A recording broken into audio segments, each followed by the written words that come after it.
out to get him.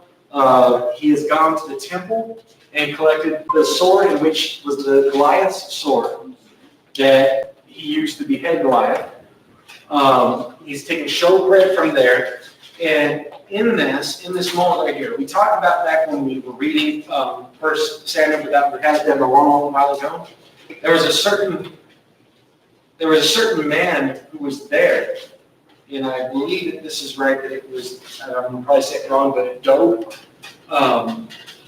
And he was there at that temple when David showed up. Okay? Now, he himself was an Edomite, and he was a hired, basically, swordsman for Saul. He was there. You kind of, all of a sudden, don't really hear too much about him. But as it came about, am I saying this right? I don't know if I'm bringing in the wrong pieces here.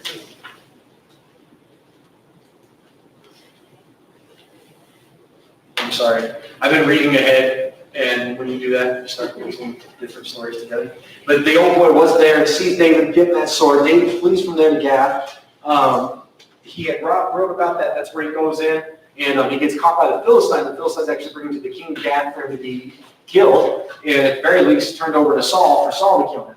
And that's where David acts like he's insane.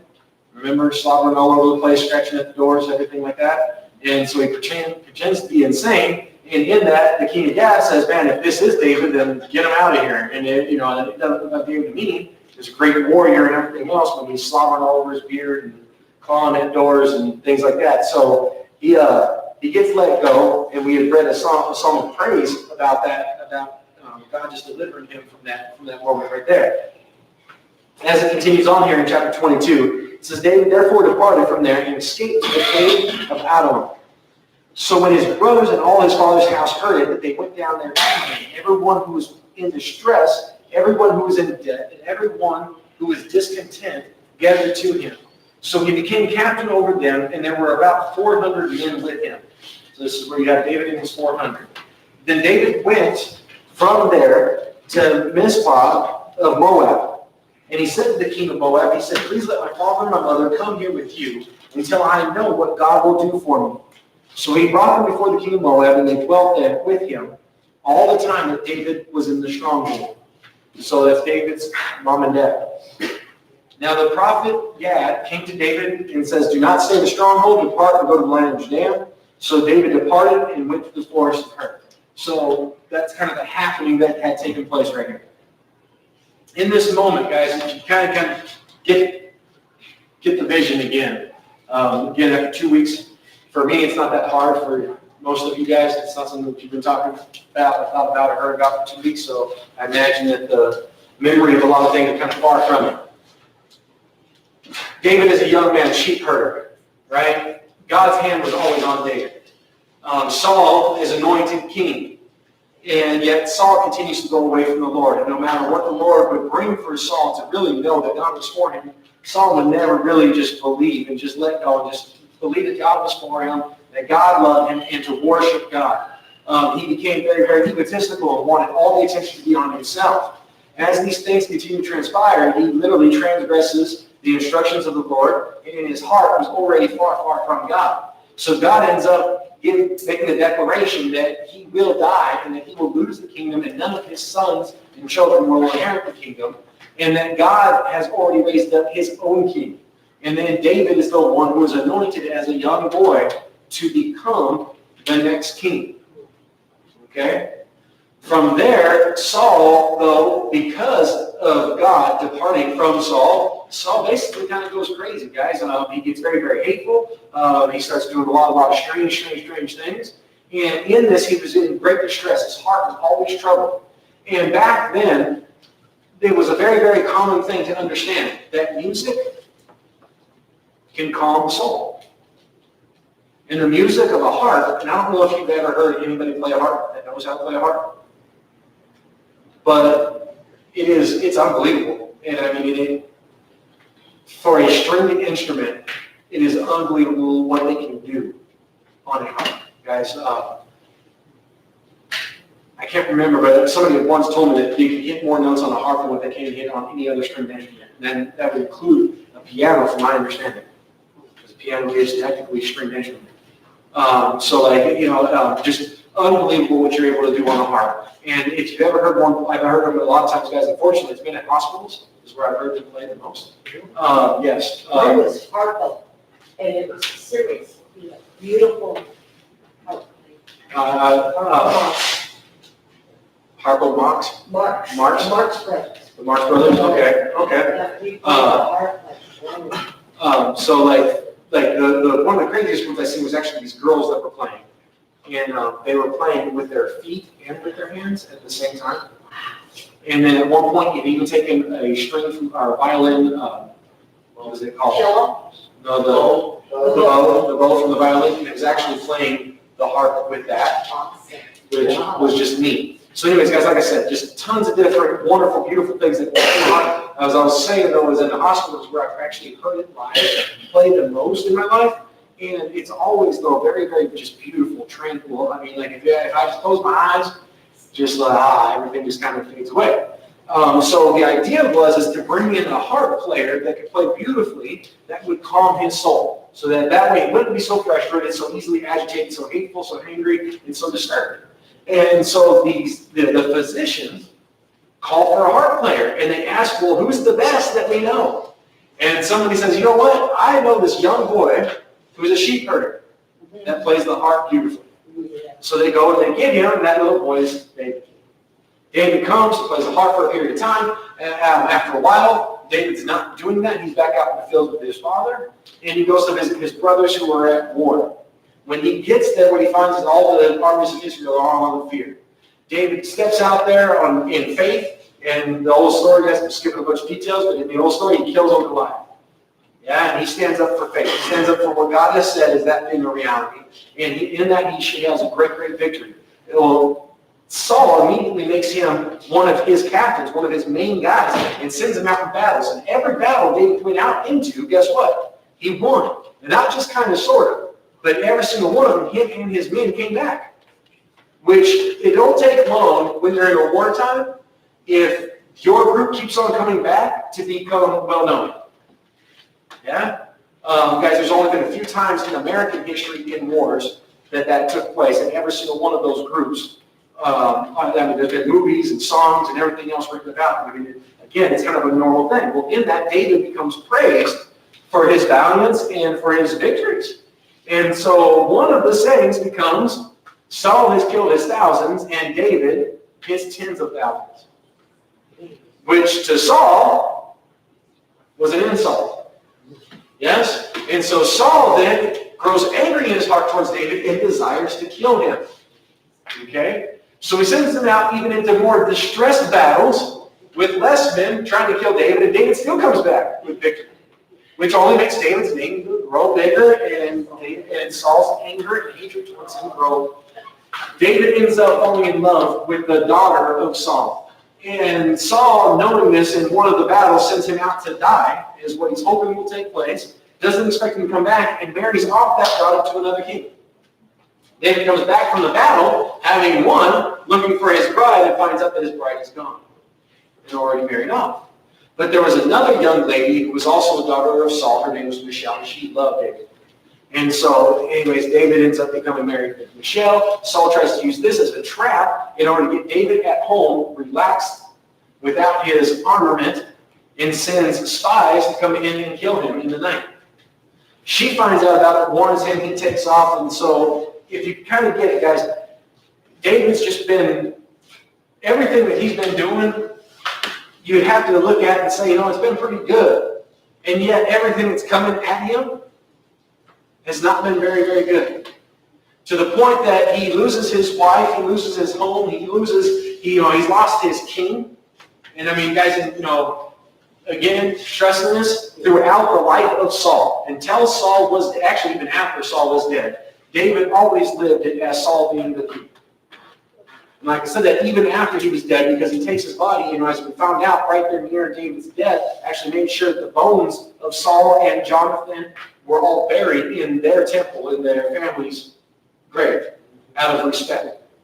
Yeah? And so just kind of, again, just understanding that that's how David always looked at it, and yet he's just constantly being attacked. He's lost his best friend, Jonathan. He's lost his home. And when I say his home, there was the physical house there with Michelle, but I really mean he lost his family. Right? Guys, he's lost his church. He doesn't have the ability just to go to church on a Sunday now. Does that make sense? And if you just look at the loss of everything that's taking place to him, you would just see it as nothing but negative. And yet David is amazing to me because of where he always returns to, which is in faith to the Lord. You really do get to see Solomon and Solomon's faith. And Solomon had a bunch of his own things, and David has a bunch of his own things. But the faith that was passed from David unto Solomon, and the wisdom that was passed from David unto Solomon, and you get to see that portrayed throughout Solomon's life in Proverbs. Anyways, guys, today, as it came down, he's on the run. He has nothing left. He's had to take showbread, which was the bread from the temple itself, to have something to eat. And now here he is in a cave, having escaped at this moment what seemed for sure to be death. Okay? So as I went ahead and read on, what takes place out of this is he does get his father and his mother out of there, fearing that they would also be killed to get at David, and puts them over to a king of another country, of Moab. Okay? And if you know the history of Moabites, like that wasn't always the best relationship between Israel and the Moabites. So him going to him was kind of a big deal historically. Anyways, we have David there in the cave. So Psalms 142. Psalms 142. If you ain't got it, look it up, open it up. Psalms 142. A contemplation of David. A prayer when he was in the cave. You know, guys, not all the Psalms have titles to them. And some of them have author-given titles or scribe-given titles, meaning that somebody later on gave it a title to best describe it best they could. But this one is actually one that would have already been given to it, a contemplation of David, a prayer when he was in the cave. You guys ready? Here we go. He says, I cry out to the Lord with my voice. With my voice to the Lord I make my supplication. I pour out my complaint before him. I declare before him all my troubles. When my spirit was overwhelmed within me, then you knew my path. In the way in which I walk, they have secretly set a snare for me. Look on my right hand and see, for there is no one who acknowledges me. Refuges fail me. No one cares for my soul. I cried out to you, O Lord.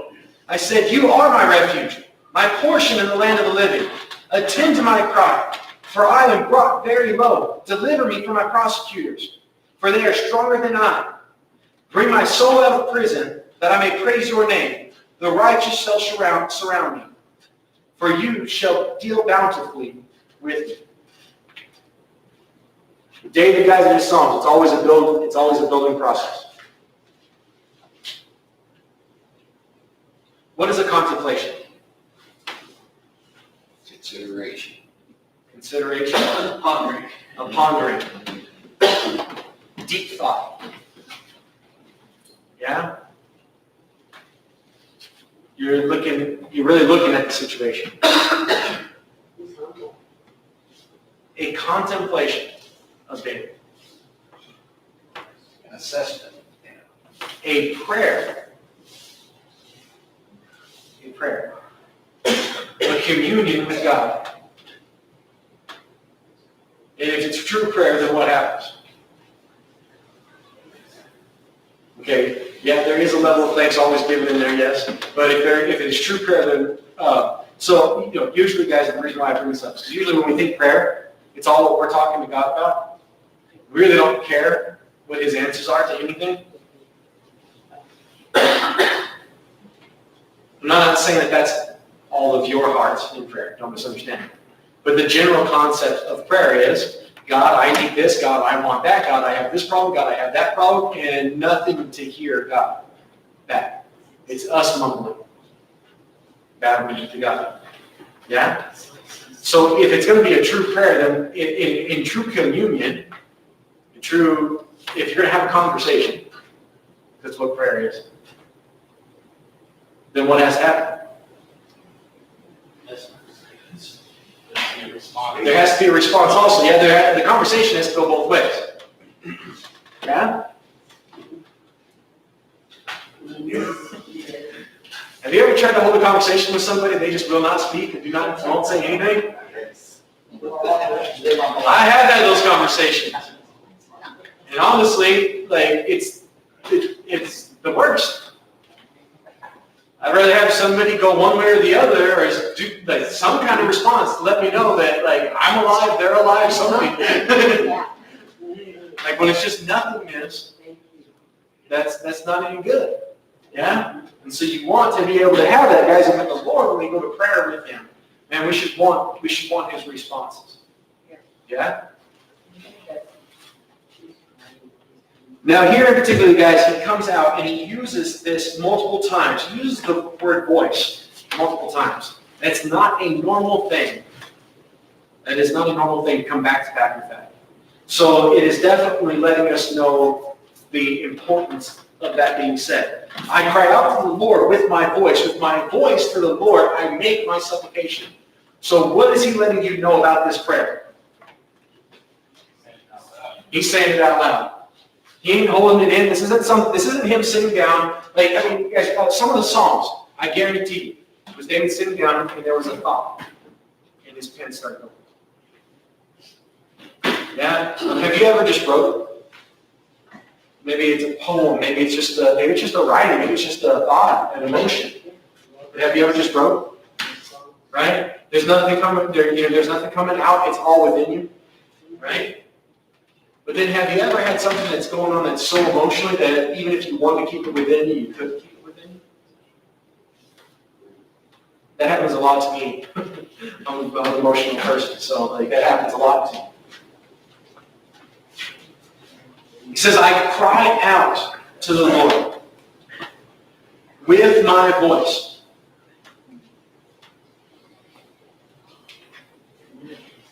Guys, if we were to act it out, I mean, he would literally, I cry out to the Lord with my voice, I cry out with the supplications. What are supplications? To supply, and what is it always?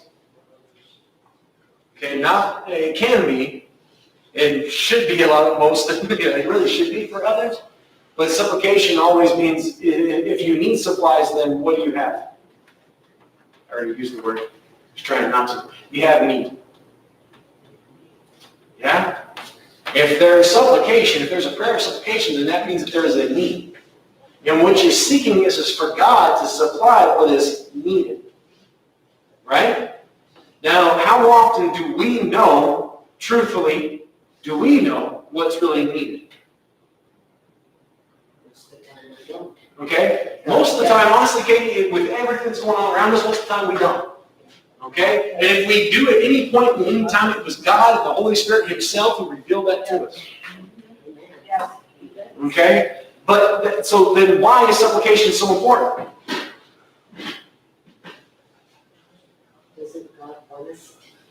Okay? Well, no, okay, there's a reason, though, that if there's need, and we don't really understand what that need is, since you know? How do you know He's our provider? Okay, because we know that He's our provider, and what does He always provide? Everything we need. So if there's anybody to go to, and God, by the way, who is all-knowing? Right? Who's all-powerful? Who's all-present? Right? I mean, so if there's anybody, see, the thing is we aren't any of those things. Right? But He is. So if there's anyone to go to ask for supplies, then where better to go? Yeah? So here, guys, the anguish, the pain. I cry out to the Lord with my voice to the Lord, I make my supplication. He says, I pour out my complaint before him. I declare before him my trouble. If you're going to pour something out, then what does that mean? You vent it. One thing is that you Lay vent it it. all on one. And you're laying it all out. Everybody can see it. He knows. Yes? See, he's not hiding. Guys, and one thing to understand this right here. You know, I have no idea if David is sitting inside this cave alone right here in this moment, or if the 400 had already showed up. I don't know. But all I know is that David didn't matter if there was 400, a million, or if it was just him and God. But man, this is where it was big. It was important for him and where he was at in that moment. He poured out. I poured out my complaint.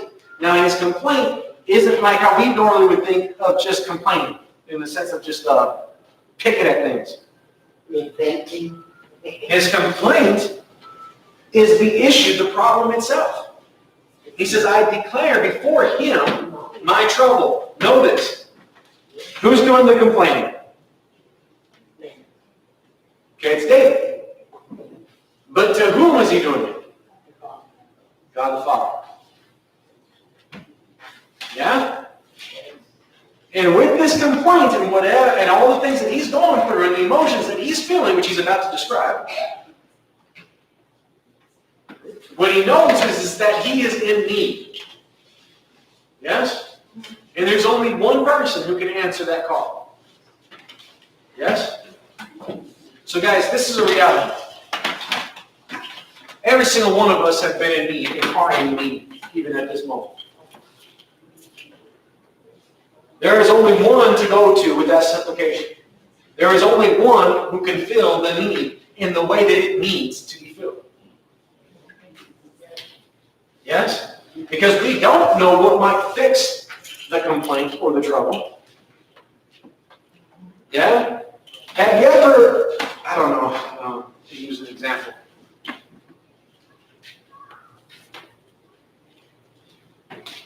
You were all upset. Dale, can I use you as an example? So, can I use you? Yeah. Yeah? So, I'm sitting here with Dale. You this time. Okay, here, come on. All right, so me and Dale's hanging out. I'm mad. Right? And so in my mind, as long as Dale gets the heck away from me, then I'm going to be happy. So I separate myself from Dale. And then now, guess what? I'm all alone. And I'm mad. Now I don't have nobody to be mad at or nobody to be mad with. It didn't really fix the situation. But if whatever was going on, if the cross is what was brought, if the forgiveness of sin is what was real, and then instead, guess what? What was needed could be fixed. Yeah? It's an example. How often in our lives do we think we know what's going to fix a trouble? So we go to 10, and then all it does is, definitely doesn't fix it, and may even cause it to be worse. Yeah? Versus instead going to God and what His words are, living what He has done, and then we see Him fix it, whatever the problem. Yeah? And so, guys, you know, again, the need that we have to be able to see. Now, in this, guys, and I use that example right there because the reason why is I'm using that in an example of me and Dale, but as two human beings. But, guys, really, us and God. Every single person out there, guys, is so many complaints and so much trouble. And, man, they have need. Yeah? And what they don't need is for there to be any division from God. What they need is unity with God, and that comes from the message of Jesus Christ. Yeah, so that's why I use that example right there, guys, because that's really the need that everybody has.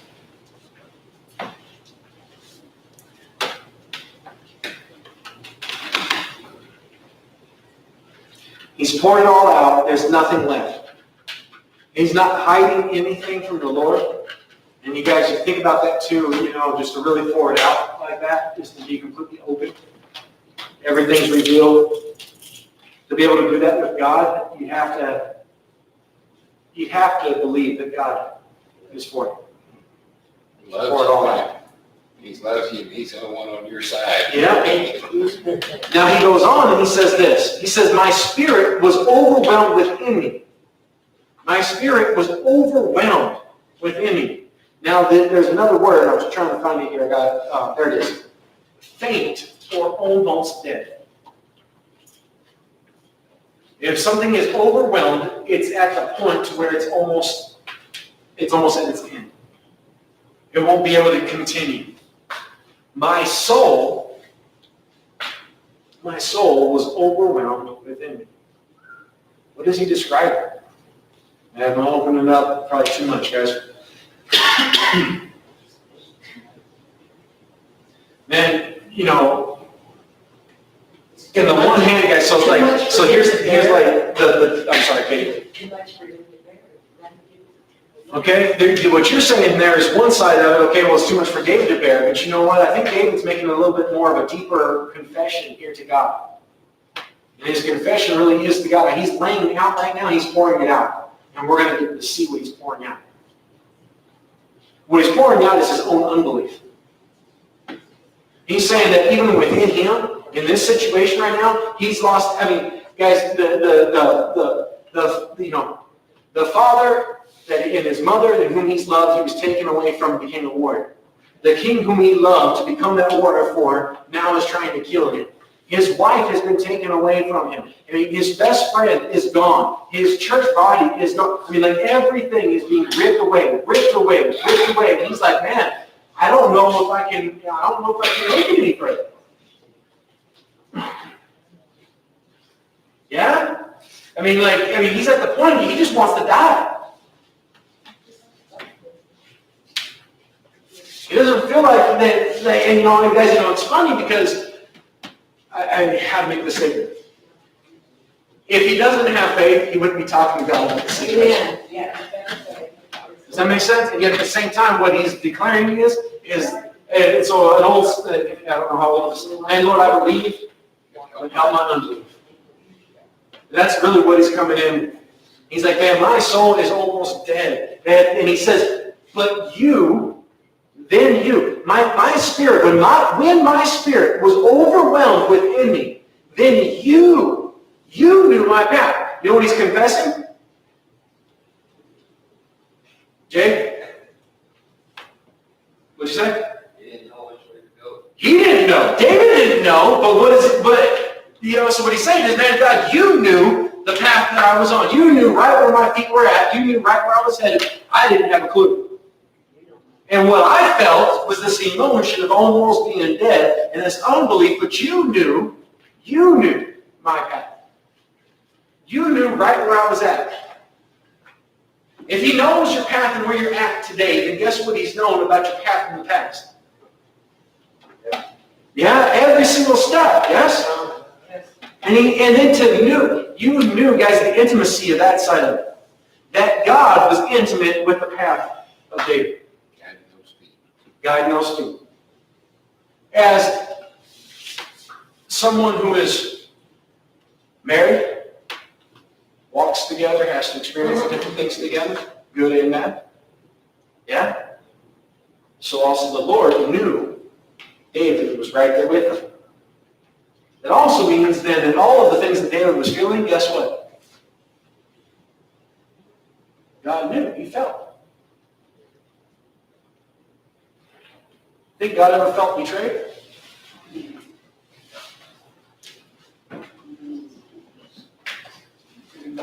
Jesus sure did. How dare, he kissed, with a holy kiss, he betrayed him. And I think God knows what that feels like. To lead the people out of bondage and slavery because they asked for deliverance. For them to get right up to crossing in and turn it back in their own unbelief and making the comment that it would have been better if they would have just died in captivity than to ever taste what freedom was. I think he knows the feeling of being like he's not that important and all alone and that nobody's for him. You know, guys, nobody was offering to get up on that cross with Jesus. For sake. For a second.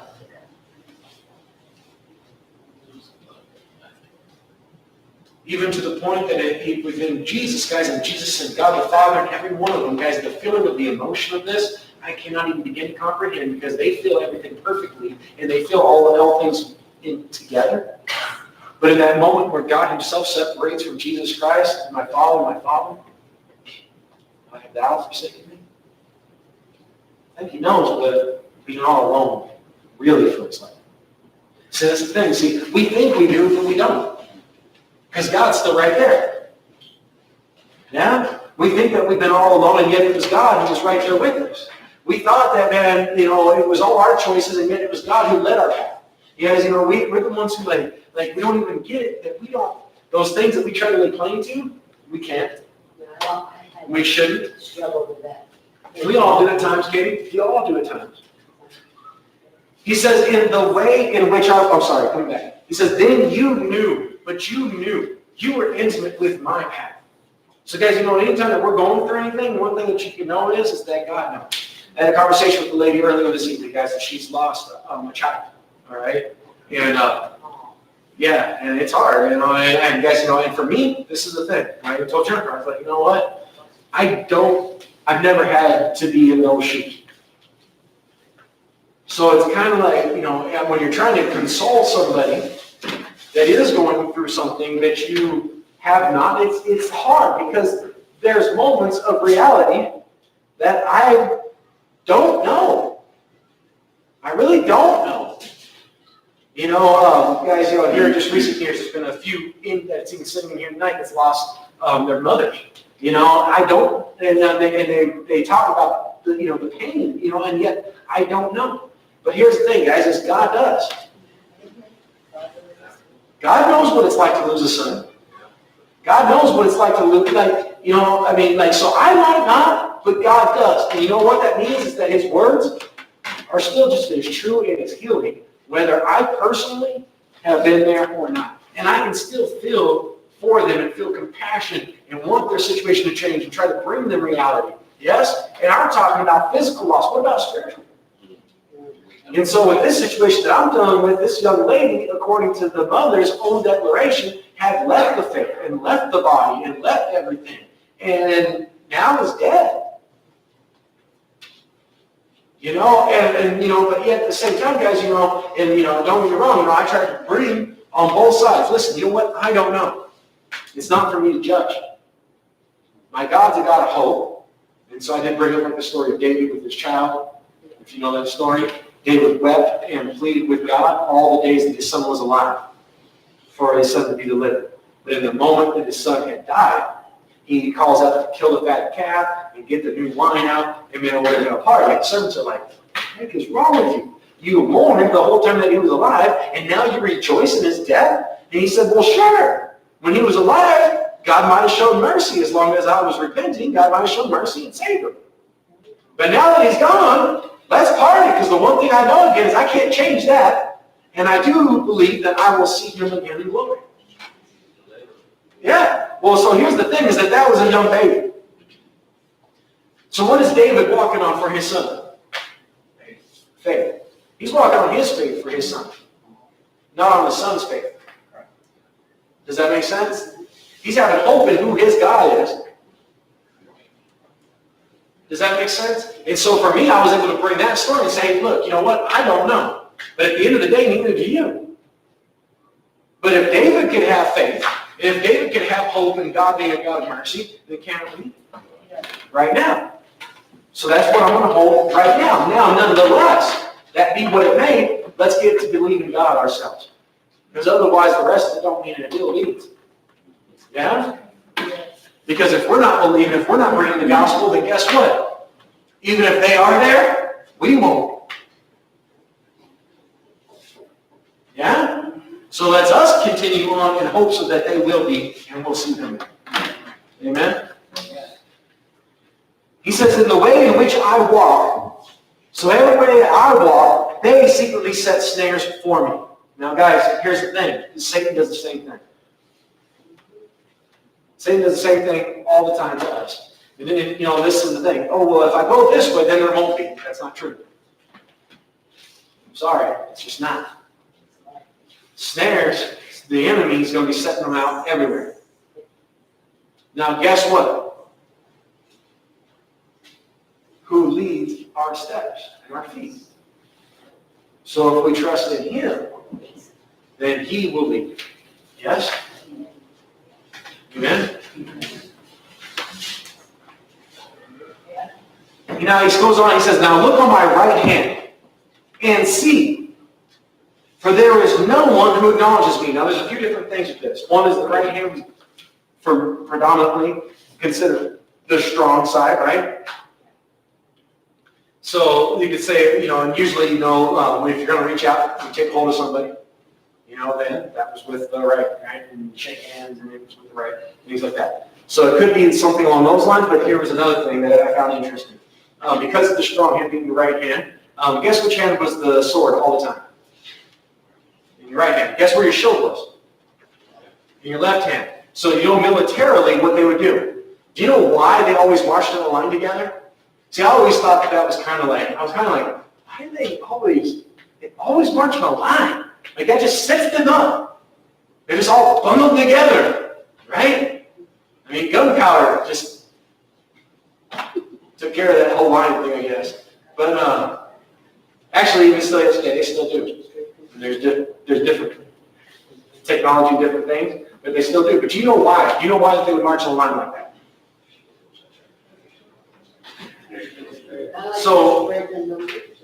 So what you had was you had the sword and you had your shield. Your shield, in order for you to wield your sword, guess where your shield had to be? From here over. Okay? So guess where the next person could be? Their shield was covering here. Your shield was covering you and the person to your left. So to your right hand, you always had somebody with their shield covering you. And you always were able to cover somebody else while you were on the attack. Well, yeah. Amen. But Yeah. then, so to look to my right hand. Yeah. Yes, Katie. Just go straight to, well, God's got it. You're killing the point, Katie. David doesn't feel that right now at this moment. Okay? At this moment, he doesn't feel that. He feels very, very alone. And so he's looking at, look to my right hand, and you'll see that there's no one who even acknowledges me. There's no one who's there to throw up that shield for me. I'm just all alone. No one's there to protect me. Even my stronghold, even my refuge has failed me. Now, he could make it a direct statement towards God himself, because over and over and over throughout the Psalms, David refers to God as his refuge. He could be looking at his own personal house that he has lost, and that his own king, the rest of the soldiers that fought with him, that did not go with him. He could be applying this, and I think it's more to those things than it is to God himself. Because he feels like he's lost everything.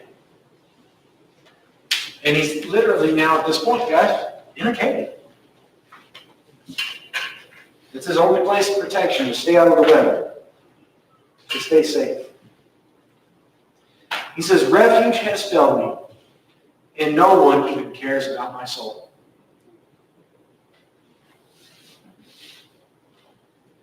Honestly, out of all the statements that he's made, that one right there is the most cutting to me. And the saddest one. What would it have been if God would not care for our souls?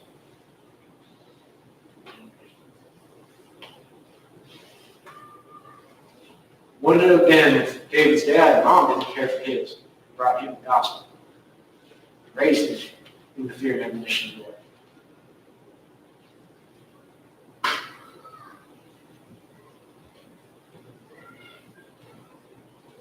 Yet I think there is a time and place that every single one of us have felt very alone, like we've been completely forsaken, and that no one cares, not only for our physical being, but even for our eternal self.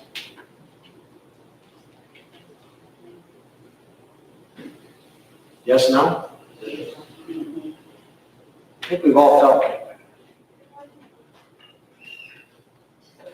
Where are you? Yeah.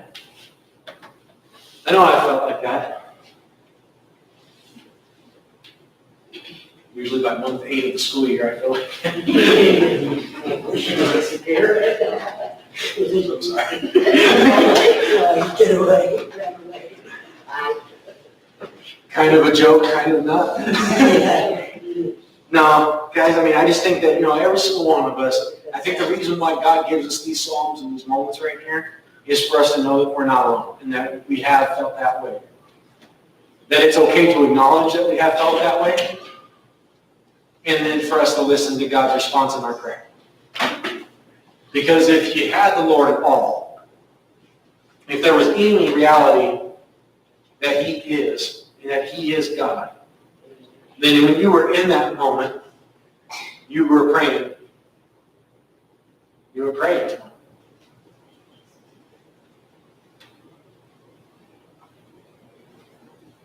Am I right or am I wrong? Every single time, you guys, that I get to feeling like that, I get talking to God. I cry out. Sometimes my crying out isn't aloud. Aloud. Yeah, it's not where everybody can hear me. It's within me. Or in my bedroom. Or in my closet. Or on the toilet. In my truck. Or start crying in my office.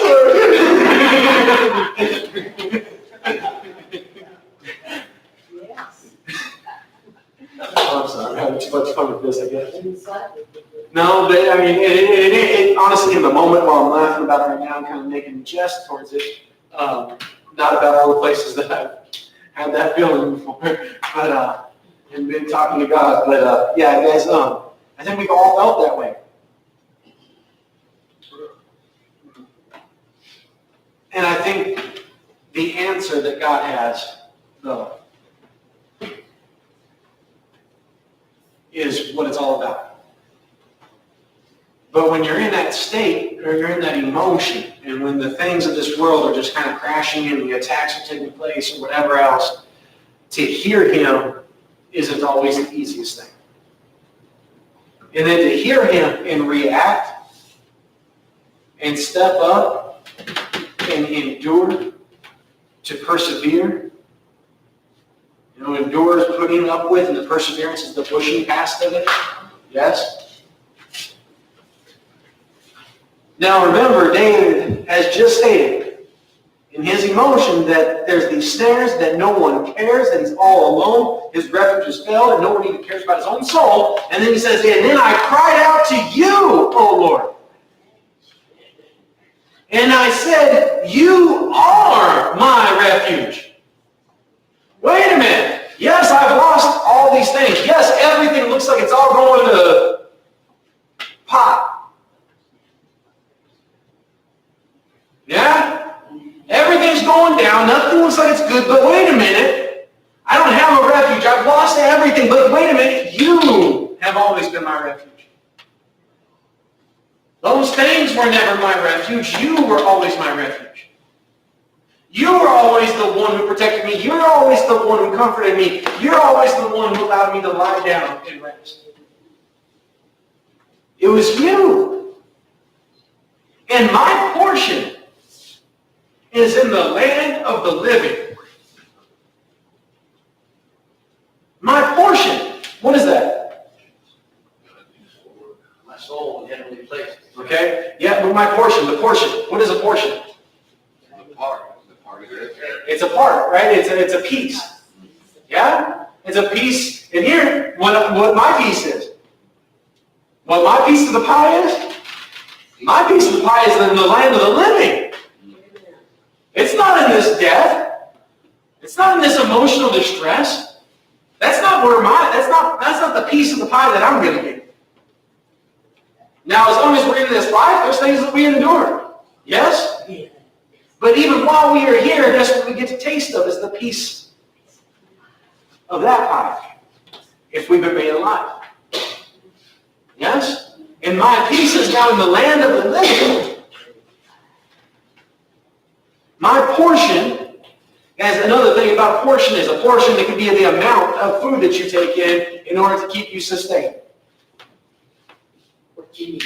It's what you need to live. And what you're going to need to live is the land of the living. Amen.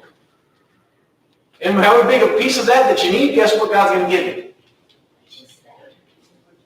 Yeah? Amen. Because I see some of you guys eating on Monday and Tuesday night. And then I see what I eat on Monday and Tuesday night. You see what I am? I just have to remember that everybody's portion is a little bit different. That's okay. I don't want to call myself fat, but you know, I like big portions.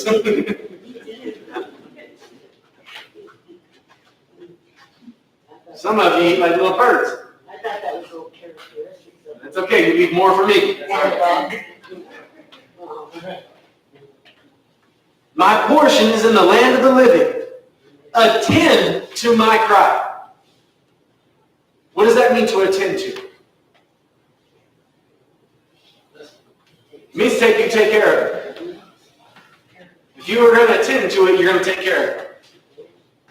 And so somebody said, listen, that's where it starts. You have to hear it to put attention to it. And then if you're going to attend to it, then you go ahead and you take care of it. Yes?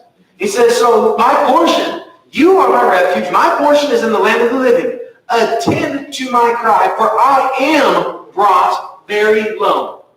Notice how that still is present and active. Do you understand this?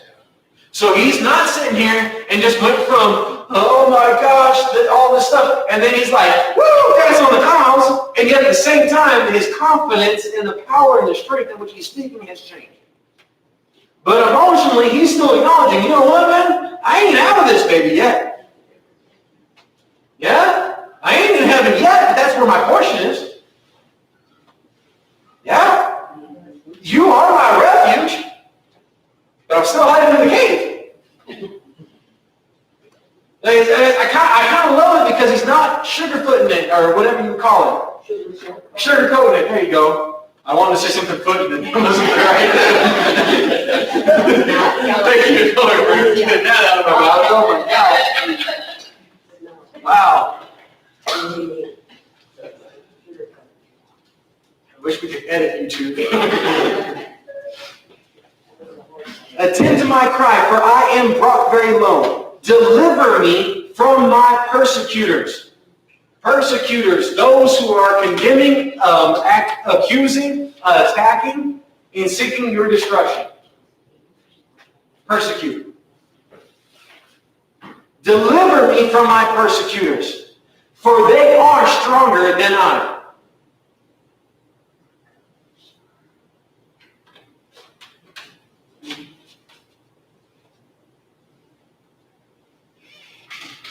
The enemies, guys, they're stronger than you. They are. Satan, guys, he's an angelic being. He is stronger than you. He's had lots of practice. And he's had tons more practice than what you have. Guys, the false prophet, stronger than you. False religion, stronger than you. Economy, stronger than you. You want to name any of the enemies that we have out, your flesh is stronger than you. Yeah, that's right. You name any of the enemies, and they are stronger than you. So guess who you need? You need God to attend to your problems, and your troubles, and your enemies. Yes? You know what's really sweet, guys, is? He already has. He already has. That's why our portion is in the land of the living. Even though right now we still yet have to deal with this, that is not the way that it is. We have already been delivered from it. For I am brought very low, deliver me from my persecutors, for they are stronger than I. Bring my soul out of prison. I love this prayer. I love this because, guys, the reality of his confession of where his heart and where his soul has been at is that it has been locked up and chained. It is a slave and not to God. The fear, the distress, the doubt, all the different tools of Satan that he constantly tries to shove down our throat and get us to take a bite out of.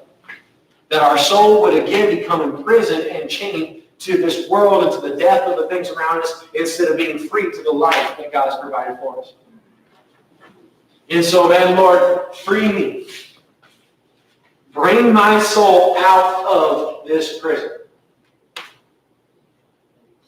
Well, guys, if your heart is troubled like that, man, this is something worthy to ask the Lord for. Now, here's the thing.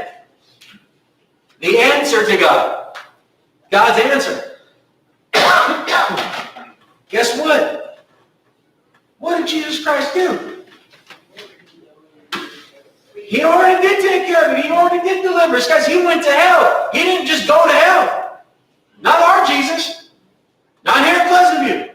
But what did he do? He rose the third day, guys, which means that all of that was conquered and done away with. The prison of hell in which we were all confined to has been taken away. Live raised. Yeah?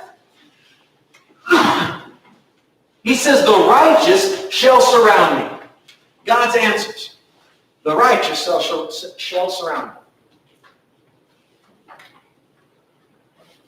It's a pleasure to be surrounded by you guys. Yeah? There ain't no staying out of prison unless the righteous is surrounding me. Otherwise, my soul is always going to be in that prison. But thank God he has surrounded me with the righteous. And that righteousness is not of ourselves, but it is of Jesus Christ and our faith in him. And because of that, we can live free in freedom to the Lord. The righteous shall surround me. For you shall deal bountifully with me. And you're going to give me more than I ever deserve.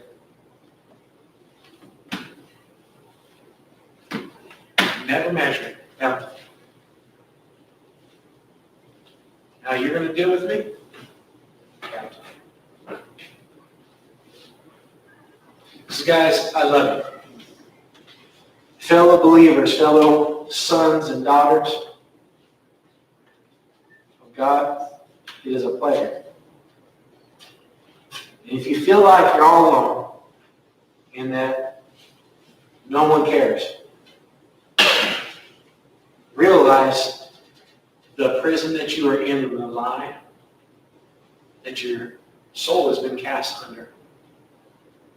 And instead of believing the lie, believe God and look up and see that he surrounds you with tons of the righteous. See, guys, the fact of the matter is that we have to be set free. We need to be set free from the prison. Guys,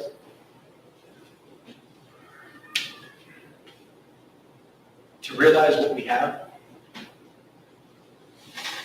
right here around us. Bring my soul out of prison that I may praise your name.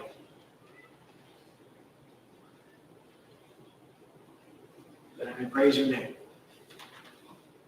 Worship, honor, love. The righteous shall surround me.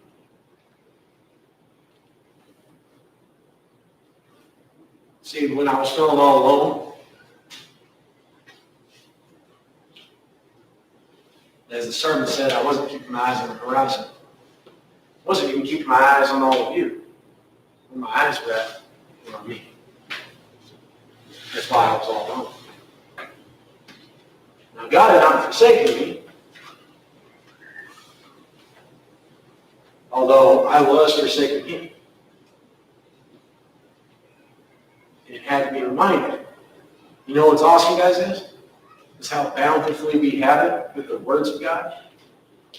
That in those moments, in different times, guys, and how it's been many of you, just with a smile, a hug, a word of God, a song, a joke, a laugh, a hello, a hug, a prayer, a class, a sermon.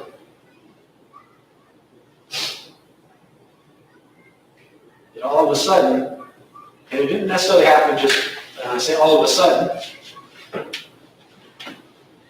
you know what I mean? But it was real. My soul was delivered from that prison. Yeah?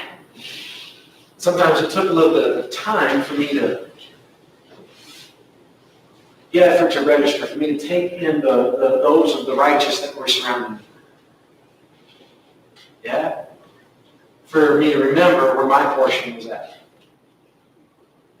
That I would have a portion of that to give to others who are in need of it. And sometimes that's within each other. Oftentimes it is, guys. And that's never going to stop. As long as we're in this world, we're going to need that. We're going to need that for each other. The body's everything, guys. You know, what's awesome is David does end up with 400 right after this. We know for sure. It's 400. Guys, within that was also a priest. So guess what? Even though he had lost all of those things, all of a sudden he's gained. It ain't too long after this, guys, that, well, it's a little bit of time, but time is kind of relevant. Yeah, but at the same time, he ends up getting a wife, guys, out of this, a wife of faith. I mean, like, there ends up being a lot of different things that end up taking place. Yeah? Now we have some, 15 years later or something like that, he ends up getting that house of cedar. You know what I mean? Like, you know, guys, so I mean, it didn't all necessarily, but even some of the physical things were even restored. But the spiritual, guys, was restored way before that. That's what I want us to see. Because whether the physical things ever would have been or not been, it didn't matter at that point what the spiritual was. Because where his portion was there. Who his refuge was, who he sought refuge in was going to be in God. Yeah? Where his hope was at was in God. Who he had confidence in, who he could come to was God. Yeah? And so, guys, you know, man, I love you. I love David. I appreciate it. It's been very, very impactful in my life. So I thank some of you for saying yes and continue on in David, with David's life. So otherwise, we would just press on to some of the heroes of faith and never spent this much time on it. And it's been a blessing for my walk and my faith. And I just love all of you, and it's a pleasure to be surrounded by you. Yeah?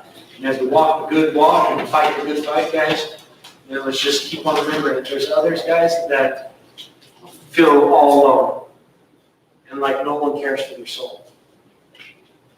And with everything that's within us, let's let them know of the ultimate one who cares for their soul.